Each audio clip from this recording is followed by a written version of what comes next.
এবার দয়ার নবী মায়ার নবী সাল্লাল্লাহু আলাইহি ওয়াসাল্লাম ব্যবসা করেন, চারদিকে যেন খবর ছড়িয়ে গিয়েছে। দয়ার নবী মায়ার নবী অন্য জনের সামান নিয়ে বিক্রি করে দেয়, চারদিকে খবর ছড়িয়ে গিয়েছে যে মুহাম্মদ হলো আমিন ব্যক্তি।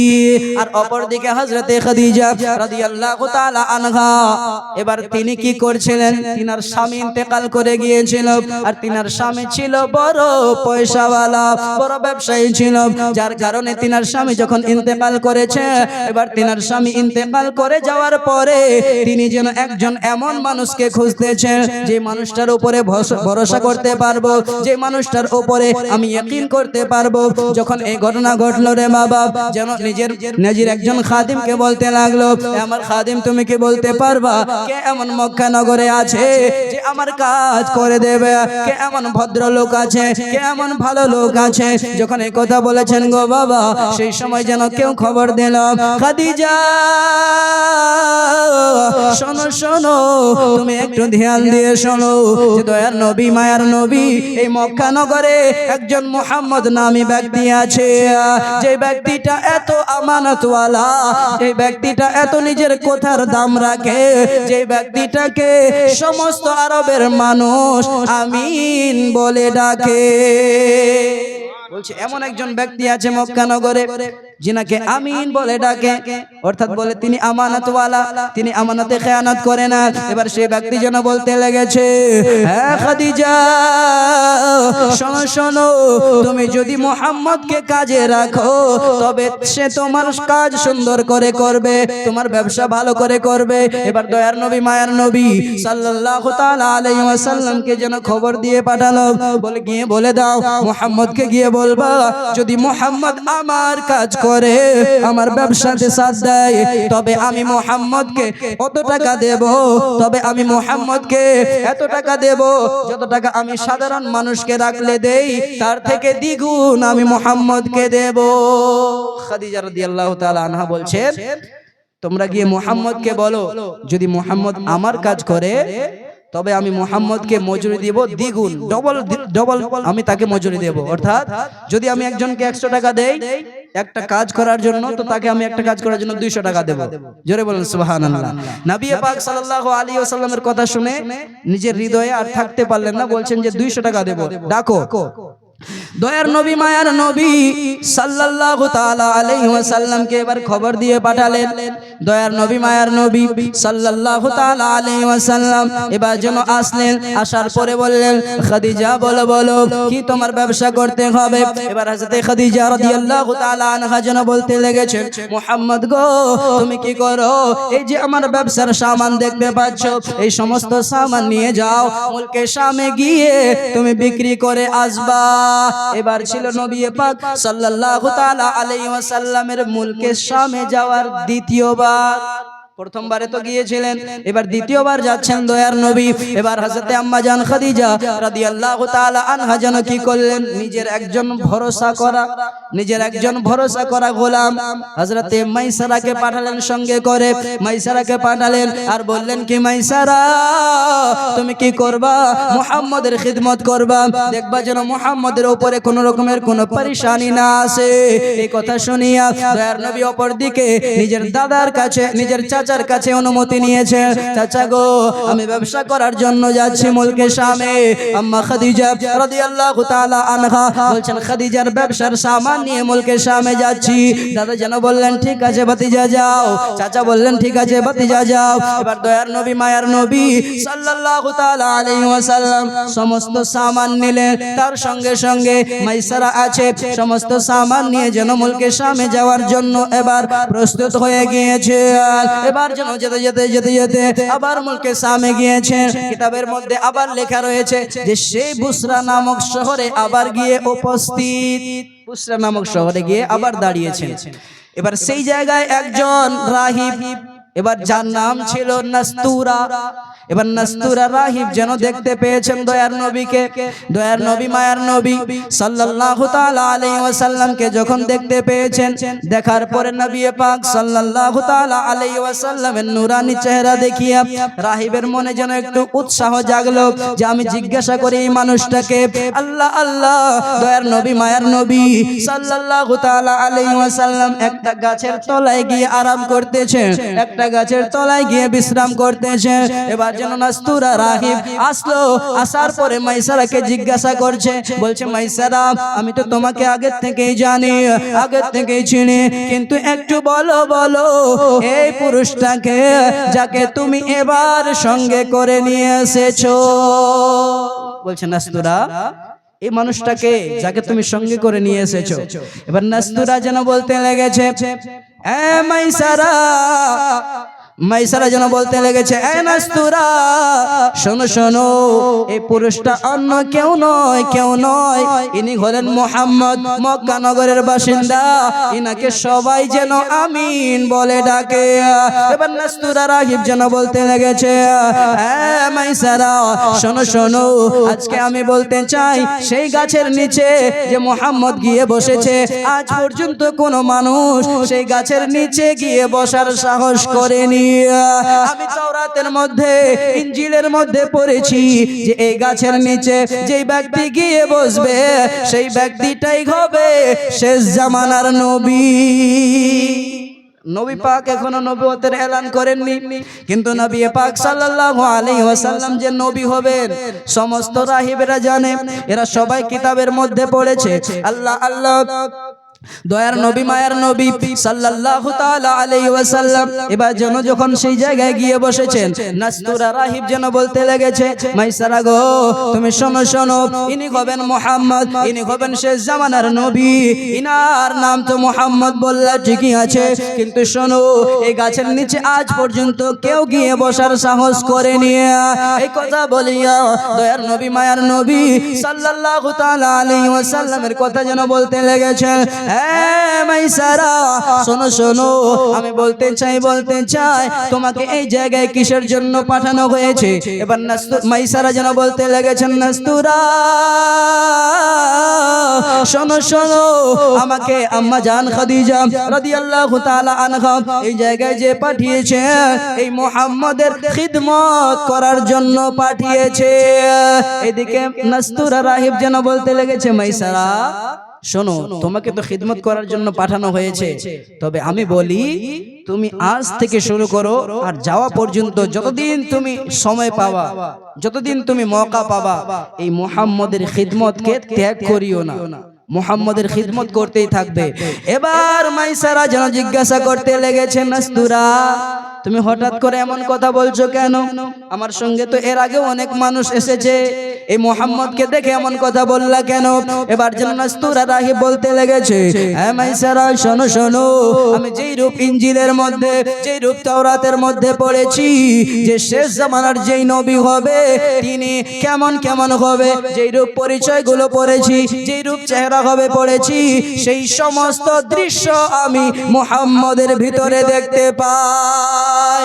বলছে মুহাম্মদের ভিতরে দেখতে পাচ্ছি, যার কারণে বলছি হে মাইসারা তুমি কোন সময়ের জন্য মুহাম্মদকে একাই ছাড়িও না, আর মুহাম্মদের সর্বদা খিদমত করতেই থাকবা। এই জায়গায় বসিয়া সমস্ত সামান বিক্রি করো, বিক্রি হয়ে যাবে। এই কথা শুনিয়া যেন মাইসারা বলতে লাগলো আর কি একটু বলো। এবার হযরতে নাস্তুরা যেন বলতে লেগেছেন শোনো শোনো, আমি বলতে চাই যদি মুহাম্মদ সাল্লাল্লাহু তাআলা আলাইহি ওয়াসাল্লামের সেই সময়টা আমি পেতাম, যদি আমি সেই সময় পর্যন্ত বেঁচে থাকতাম, অর্থাৎ মুহাম্মদ যখন নিজের নবী হওয়ার এলান করবে সেই সময় পর্যন্ত যদি আমি বেঁচে থাকতাম, তবে আমি মুহাম্মদের গোলাম হয়ে যেতাম। বলছেন যে আমি গোলাম হয়ে তিনার খিদমত করতাম, আর আজকে আমরা গোলাম হয়েছি কিন্তু নবী পাক সাল্লাল্লাহু আলাইহি ওয়াসাল্লামের খিদমত করতে রাজি নেই। তাই তো কবি বলেছেন কি ওরে নবীর প্রেমিকেরা দিওয়ানা হলে গো মরণের ভয় করে না, প্রেম তো মরে না। যদি প্রেম করেন আপনার ভালোবাসা মরবে না। নবী পাক সাল্লাল্লাহু আলাইহি ওয়াসাল্লামের সঙ্গে যিনারা প্রেম করেছেন তিনারা এখনো পর্যন্ত জীবিত। কেমন?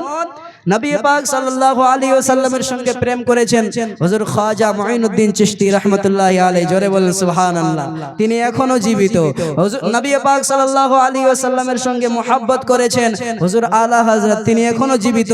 নবী পাক সাল্লাল্লাহু আলাইহি ওয়াসাল্লামের সঙ্গে মুহাব্বত করেছেন হুজুর মখদুমে পাক, তিনি এখনো জীবিত। মুআজ্জাজ সামিন কেরাম, যেইরূপ আল্লাহর ওয়ালিগণ জীবিত, তিনার নবী পাক সাল্লাল্লাহু আলাইহি ওয়াসাল্লামের সঙ্গে মুহাব্বত করেই জীবিত। তো সেই কথাকে কবি বলছেন কি, ওরে নবীর প্রেমিকেরা দিওয়ানা হলে গো, মরণের ভয় করে না, প্রেম তো মরে না।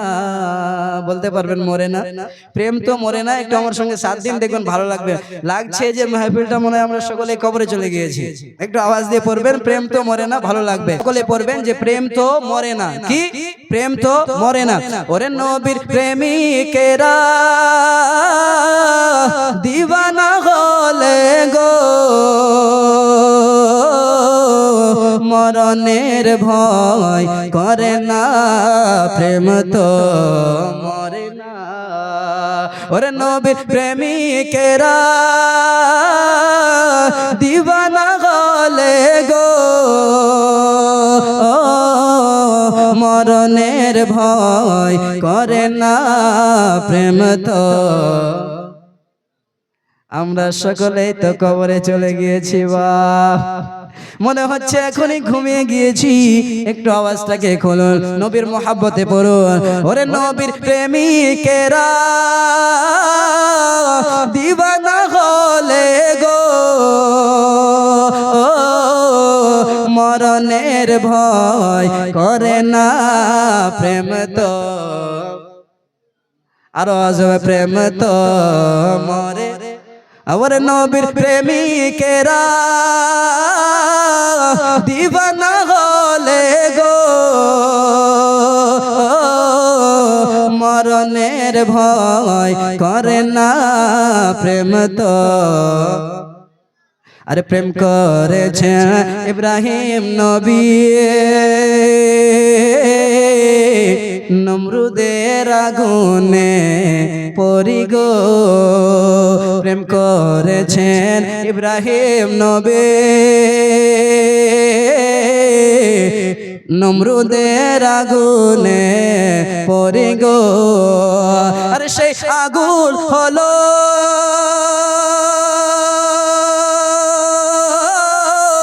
সেই আগুন হলো ফুল বাগিচা ইব্রাহিম তো জ্বলে না প্রেম তো মরে না ওরে নবীর প্রেমিকেরা দিওয়ানা হলে গো মরণের ভয় করে না প্রেম তো আর প্রেম করেছে মুসা নবী তোর পাহাড়ে গেছে চলি গো প্রেম করেছে মুসা নবী তোর পাহাড়ে গেছে চলি গো ওরে খোদার নূরে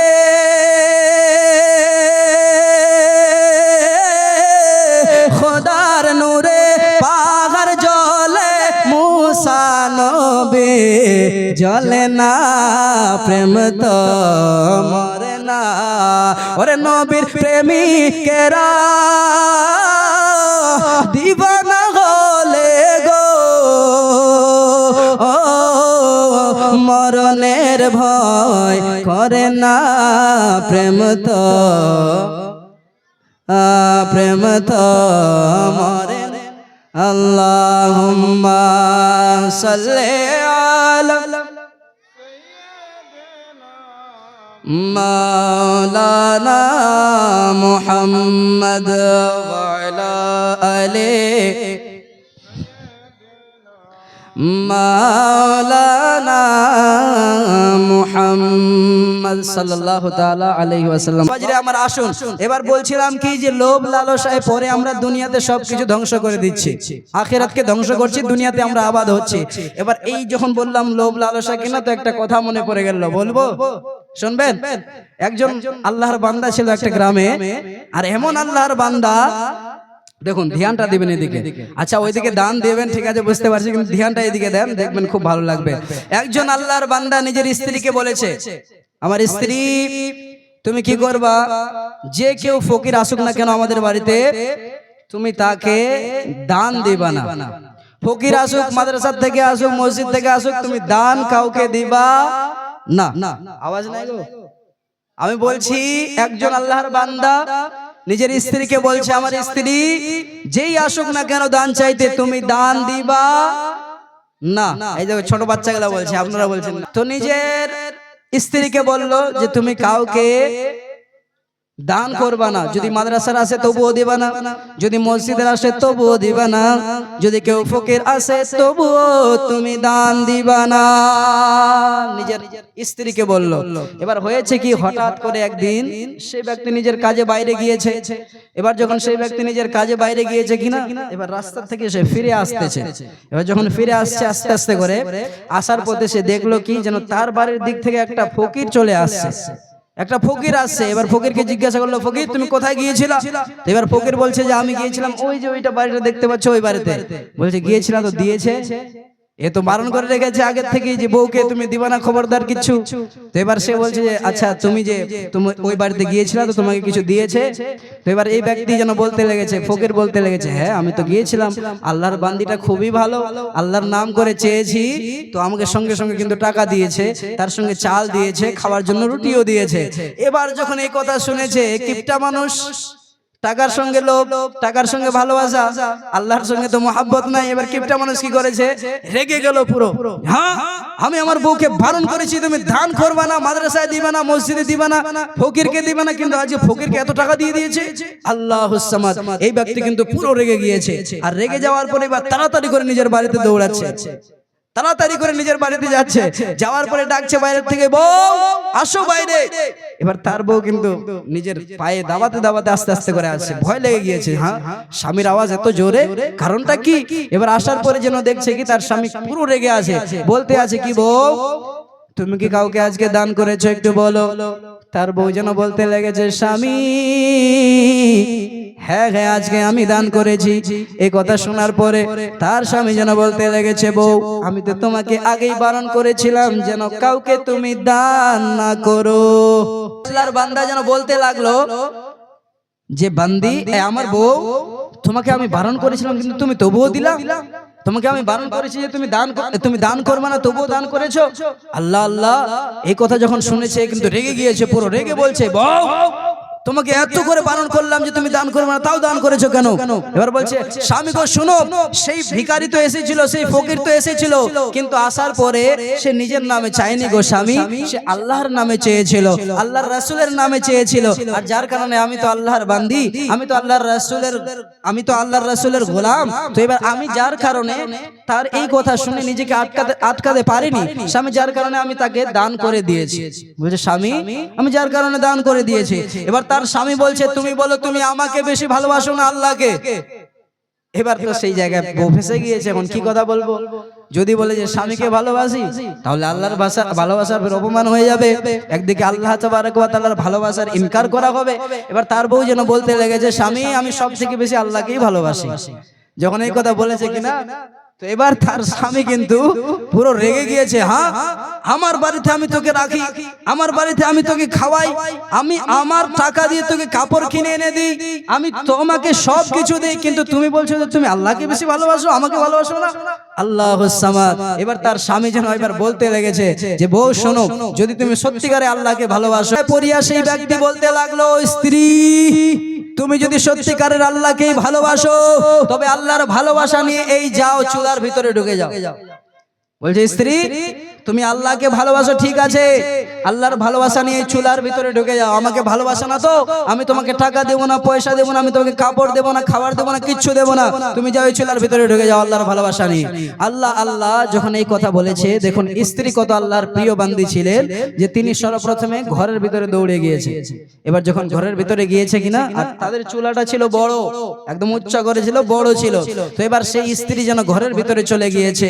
এবার ঘরের ভিতরে যাওয়ার পর সেই স্ত্রী কি করলো, ঘরের ভিতরে যত সমস্ত সুন্দর কাপড় ছিল সবগুলো পরে নিয়েছে, আর তার সঙ্গে সঙ্গে যে সোনা গয়না ছিল, চাঁদি ছিল, সব পরে নিয়েছে।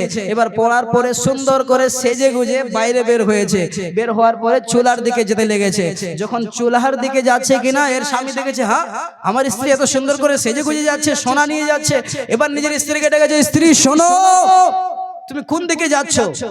বলছে চুলার দিকে যাচ্ছি। আপনি তো বললেন চুলার দিকে যেতে, আল্লাহকে ভালোবাসি বলে চুলাতে যেতে হবে। বলছে হ্যাঁ। তো বলছে ঠিক আছে চুলার দিকে যাচ্ছি। তো বলছে স্ত্রী শোনো, তুমি যে যাচ্ছ আমি তোমাকে যেতে বলেছি আল্লাহর ভালোবাসা নিয়ে। তো এবার আল্লাহকে তুমি ভালোবাসো, ভালোবাসা নিয়ে যাচ্ছ, তো আমার সোনা গয়না নিয়ে যাচ্ছ কেন? আমার সোনা গয়নাগুলো দিয়ে যাও, সুন্দর কাপড় রেখে যাও। তো বলছে স্বামী এটা তো আপনি আমাকে দিয়ে দিয়েছেন, এটা তো আর আপনি ফেরত নিতে পারবেন না। এবার যখন এই কথা বলেছেন যে ফেরত নিতে পারবেন না, যার কারণে আমি এই সমস্ত কিছু নিয়ে যাচ্ছি। আর তার সঙ্গে সঙ্গে একটা কথা নিজের স্বামীকে বলছে, স্বামী শোনো, দুনিয়ার একটা রুলস আছে, দুনিয়ার একটা নিয়ম আছে। যখন প্রেমিকা প্রেমিকের কাছে যায়, যখন প্রেমিকা প্রেমিকের কাছে যায়, যখন কোনো ভালোবাসার মানুষ ভালোবাসার মানুষের কাছে যায়, তখন সেজে গুজে সুন্দর হয়ে রেডি হয়ে যায়। নিয়ম আছে কিনা গো? যখন আপনি কোথাও আত্মীয়র বাড়িতে যাবেন, আত্মীয়র বাড়িতে মনে করেন আপনার প্রেমিকা না, আপনার শ্বশুর বাড়িতে যাচ্ছেন, আপনার স্ত্রী সেই জায়গায় আছে, নতুন নতুন বিয়ে হয়েছে। তো নতুন নতুন যখন বিয়ে হয়েছে, তারপরে যখন শ্বশুর বাড়িতে যাবেন, এমনি চলে যাবেন? ছেঁড়া পাটা শার্ট পরে যাবেন? যাবেন না। কেন? যে নতুন বউ আছে আমার, বউকে সুন্দরতা দেখাতে হবে। সেইরূপ বউ যখন প্রথম বাড়িতে আসে তো সেজে গুজে আসে, যেদিন বিদায় করে নিয়ে আসেন কত সুন্দর করে ড্রেস পরে আসে। তো সেইরূপ সেই আল্লাহর বান্দি বলছে কি, আমি আমার আল্লাহকে ভালোবাসি, আল্লাহর ভালোবাসা নিয়ে আল্লাহর সঙ্গে সাক্ষাৎ করতে যাচ্ছি। তো আল্লাহর সঙ্গে সাক্ষাৎ করতে যাবো, তো সেজে গুজে যাবো না? তার কারণে আমি সোনা গয়না পরে নিয়েছি। আল্লাহ যখন এই কথা বলেছেন, সেই আল্লাহর বান্দি কিন্তু চুলার দিকে যেতে লেগেছে। আর এই যে গিফটটা মানুষটা ছিল কিন্তু খুব রেগে আছে, তবুও বললো না যে সোনাগুলো করে দাও, যাও চলে যাও তুমি চুলাতে ঢোকো। এবার চুলাতে যখন ঢুকে গিয়েছে, উপর থেকে একটা ঢাকন দিয়ে দিয়েছে, ঢাকনা দিয়ে দিয়েছে, যেন বাইরে আর না বের হতে পারে। আর চুলার ভিতরে আল্লাহ দাউ দাউ করে আগুন জ্বলছিল। আল্লাহুস সামাদ, সেই ব্যক্তি যেন রেগে গিয়ে এই কাজ করলো যে নিজের স্ত্রীকে চুলার ভিতরে ঢুকিয়ে দিয়েছে। কেন?